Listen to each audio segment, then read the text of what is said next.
Well, Siggy, you were destined to become involved with racing.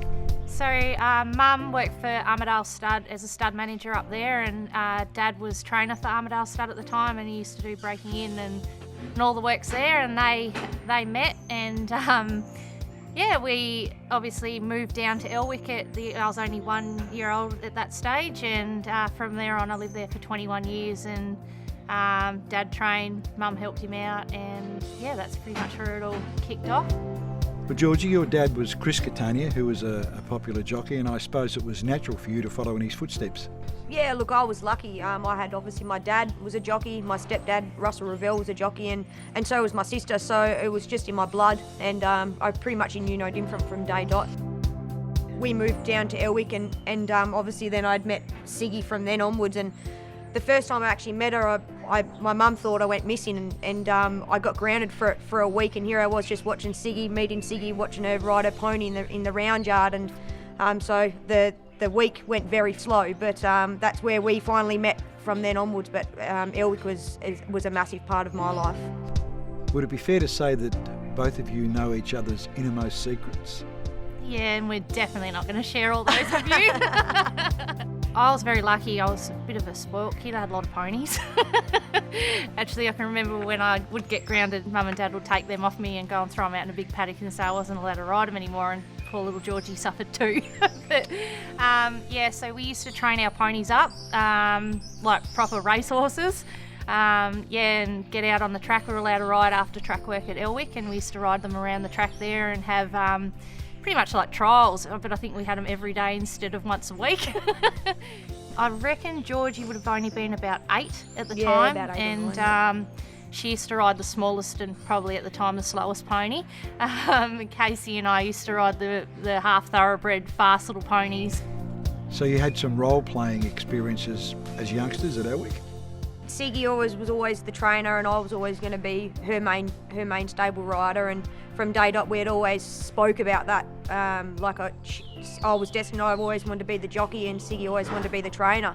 So we always used to say, "You train, I'll ride," and taught each other. We used to load the horses up on Dad's truck, and all our ponies. I think we had 5 at the time. We'd fill the truck up, put the back up, jump in the front and pretend we're driving along down to the races. Then we'd unload them all and we'd go and tie them all up in the tie-ups. And and I think we used to pretend that Georgie rode them, and then I'd probably give her a spray. Yeah, that's about right. So Georgie, tell me, how did you feel when you rode a winner for Siggy in Launceston?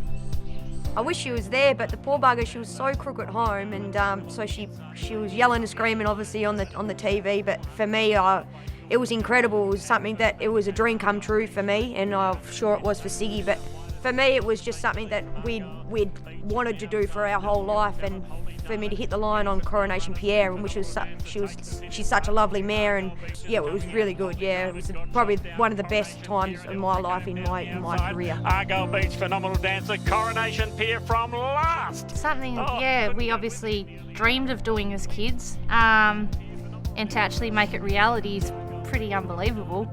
I tell you what, I couldn't hold back my tears. I think the dogs were barking at me and everything. Mate, we did it. Siggy's been my best friend for over 20 years, and I get a bit teary now, but I was just so stoked to ride a win for her. She means the world to me, that girl, and she's always my backbone as I am hers, so we got it. I think I called you straight away after the races, didn't I? And we both were crying, and I was like, "You stop crying." She's like, "You stop crying." I was like, "We can't stop crying." And it was just a dream come true. It was something that, people talk about going to the Olympics and stuff like that. For us, it was so high and such a great achievement. It was fantastic. We're lucky to have each other sometimes in the jockey's room, always there for each other, even if it was that I might have knocked her down or something like that. We're very rarely, I don't think we've ever had an argument over a race or anything like that. Our friendship's been great through that, and there has been times that, God, we probably either one of us could have thrown it away if it wasn't for each other. Our bond is strong, and it hasn't changed from day dot, would say. We'll never forget our friendship out there, but Ben, I suppose for me, and obviously you'd say the same probably, is being jockeys, we're very critical of each other, and we're very hard on each other in a race. There's no friendship when it comes to be out there, but straight after it, we're always happy for each other, and we always, you know, sit down, watch replays. Do you think this? Do you think that? Sort of thing. So I do get dirty on her if she beats me in a photo finish. yeah, it's happened a few times. Vice versa. You know, it's racing, it's competitive, and it's a one man's game. But like I said, we're just very lucky to have the friendship. Is that why we race? It's why we race. Yeah, it is.